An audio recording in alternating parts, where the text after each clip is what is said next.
Hi, everybody. I'm Brittany Lewis, a breaking news reporter here at Forbes. Joining me now is Gregory Brew, senior analyst with Eurasia Group. Gregory, thank you so much for joining me. Thanks for having me back, Brittany. I want you to break down the latest conflict in the Middle East for us. It's an unfolding crisis that has been in the making for over a decade. There's been a civil war in Syria. It's once again claimed international attention after a rebel group took control of Aleppo, one of the largest cities in the country. Can you talk about the events that led us to here now? Absolutely. I mean, as you note, this is a conflict. This is something that's been in the mix for over a decade. It, of course, began with the outbreak of Syria's civil war in 2011. There was over a decade of violence, conflict.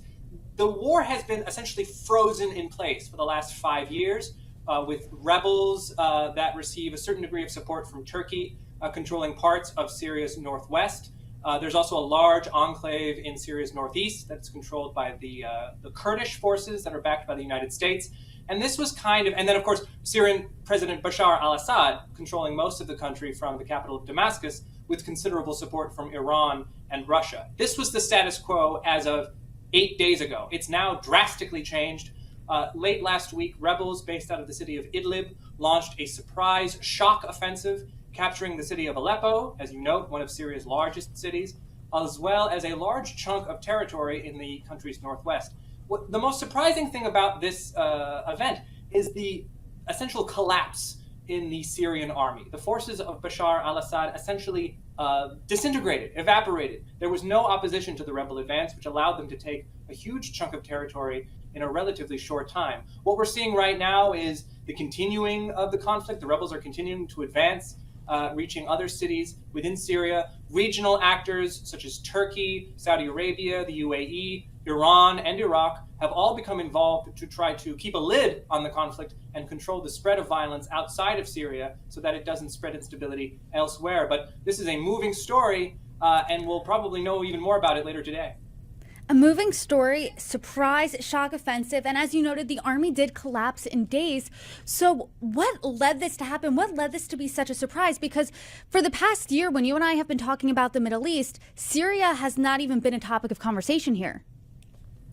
Indeed. I mean, the war in Syria has been frozen in place. You've had Assad in Damascus with Iran and Russia supporting him. You've had Turkey maintaining a presence in the north of the country and giving a certain amount of support to rebel groups based in Idlib. And then you have the Kurds in the east. And this was essentially the status quo. What changed very suddenly, stemming from this rebel offensive, pressure that Turkey is placing on Syria. The president of Turkey, Erdogan, wants to reach a deal with Assad so that refugees can be moved from Turkey back into Syria. He likely is giving at least tacit support to these rebels to try to put additional pressure on Assad to reach some kind of deal. So Turkey is a major player in this, but so is Iran. Iran has been stretched thin in the last 6 months. There, of course, has been Israel's war against Hezbollah, Iran's most important ally, which has devastated the group, leading to a ceasefire last week. Iran is now attempting to resupply Hezbollah, and now suddenly it has to devote more resources to shoring up its ally Bashar al-Assad in Syria, even as it considers, the possibility of additional attacks by Israel and perhaps even the United States with the arrival of President Trump in January. So this places even more pressure on Iran. And my guess is that the rebels in Idlib sensed a moment of opportunity. They sensed that Assad was likely weaker than he appeared. They were given a certain amount of support, although not open support from Turkey, and the obvious distraction that Iran faced in Lebanon, as well as Russia. Russia has to devote more assets and resources to Ukraine and can't do as much as it could in the past to support Assad. This created the situation, the circumstances for this surprising and successful rebel offensive. Can you talk about who exactly this Syrian rebel group is that was able to overtake the army so quickly? Absolutely. So they're known as HTS. They've been operating out of Idlib for over a decade. They were originally an offshoot of Al-Qaeda, the terrorist organization. They have since morphed into a slightly different organization. They've been running parts of Idlib for years. They have institutions that they've constructed. They have an army that they've worked hard to professionalize, to organize, to train. They've been preparing for this offensive for months. And they have taken over large portions of Aleppo province. and are ostensibly setting up a new government there. They claim to seek the overthrow of Assad, to seek the construction of a new government in Syria. They're working with other factions, other rebel groups that are also moving against Assad's position. They receive a certain amount of support from Turkey, but not open support. Turkey is happy to let the rebels put pressure on Assad and create something of a buffer zone along Turkey's southern border with Syria. The group, it's unclear if it has the resources to hold on to the territory that it's taken. Should Iran and Russia decide to really step in and back Assad, it's possible that a Syrian counterattack may push the rebels back. Right now, it looks like they've succeeded a little bit more than they anticipated, and it will be a challenge for them to hold on to their current position. Syrian President Assad is a brutal dictator, so is this takeover welcome? Well, I think the consensus inside Syria is that Assad is a brutal dictator who has spent the last decade, if not longer, oppressing the people, holding down particularly minority groups such as the Kurds and Sunni Muslims in the country's north. He has a very, very small basis of support and is broadly seen as unpopular and weak. And I think the events of the last week underscore that. His army has performed dismally against the rebel advance, and he will likely have to look to Iran and Russia for additional support. That being said, I think it's still a little early to call him out. I think there is a consensus in the region that Assad is the devil that even if he is an oppressive dictator with little support, the Gulf Arab states have been working to renormalize relations with him. Erdogan has been looking to reach an agreement with him. As I mentioned, Iran, of course, continues to back him, as does Russia. So even if he looks down, he may not be out quite yet.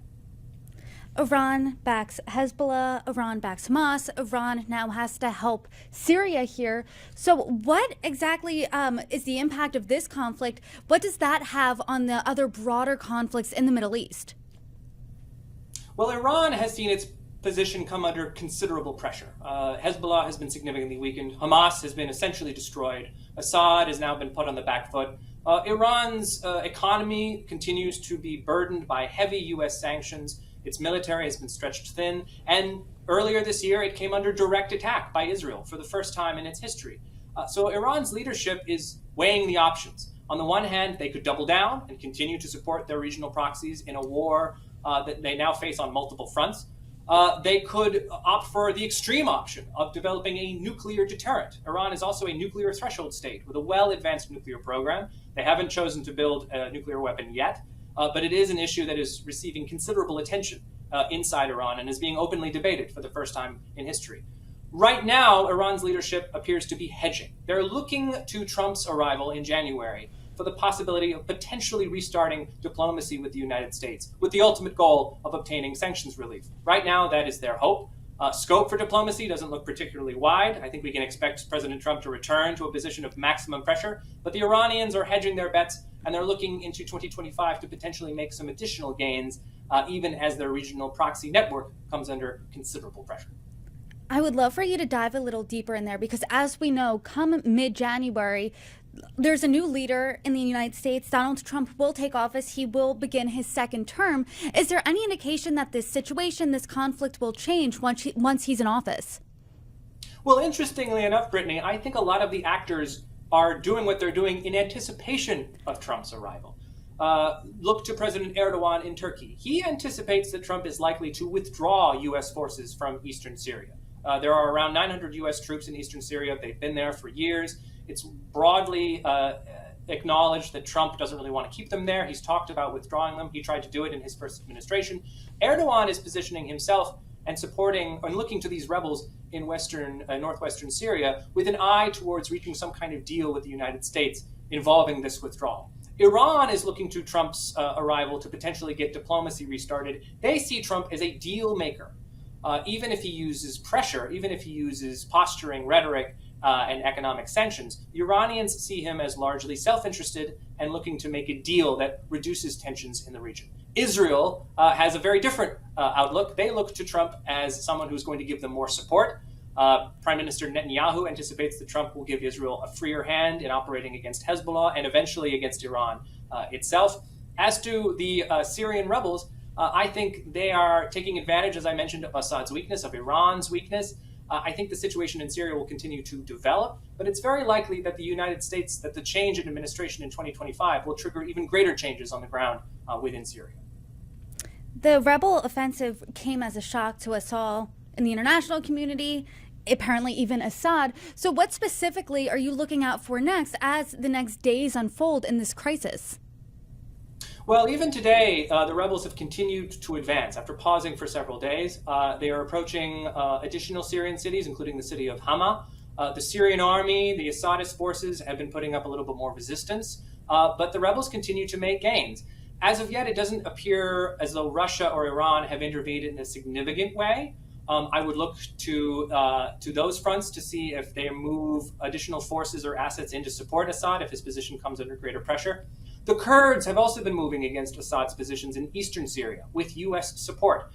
So there's the possibility that Assad's position in the east of the country could weaken, putting even more pressure on the connections that Syria has with Iran and also with Iraq. So the situation continues to evolve. The rebels are continuing to advance. It's possible that Assad's position could grow even weaker, triggering an even more significant intervention by his allies, Iran and Russia, who I believe aren't ready to abandon him quite yet. I know that we're diving into this conversation now as the situation is unfolding, but you're the expert when it comes to the Middle East. So do you think that there's any history, anything in specific that we're missing from this conversation? Well, I think, we spend a lot of time talking about Iran as a country with sort of broad interests, a broad footprint in the region. As Iran becomes a little weaker, is perhaps placed in a slightly more constrained position, other actors may become more significant, particularly Turkey and Saudi Arabia. Turkey has a very considerable interest in Syria, particularly, but it's also a significant country with interests elsewhere. We could potentially see greater Turkish involvement in the situation in Lebanon, in the situation in Iraq. Saudi Arabia, similarly, Crown Prince Mohammed bin Salman wants to create regional stability, security in the Persian Gulf. He's normalized relations with Iran as Saudi Arabia pursues historic programs of economic development. I would expect him to become even more involved, particularly if the situation in Syria unravels and chaos threatens to spread throughout the region. The history here is very interesting. Syria has often laid at the crossroads of geopolitical tensions, geopolitical conflicts. It's often been the country where other regional actors spar and compete for influence. So the fact that it is once again proving to be an area of dispute has strong historical overtones. And I think it's going to suggest continuing interest from the international community moving into 2025. Well, we will certainly be interested in this story, and I hope you can come back on and break it down as it continues to unfold. Gregory Brew, thanks so much for joining me. Thank you, Brittany.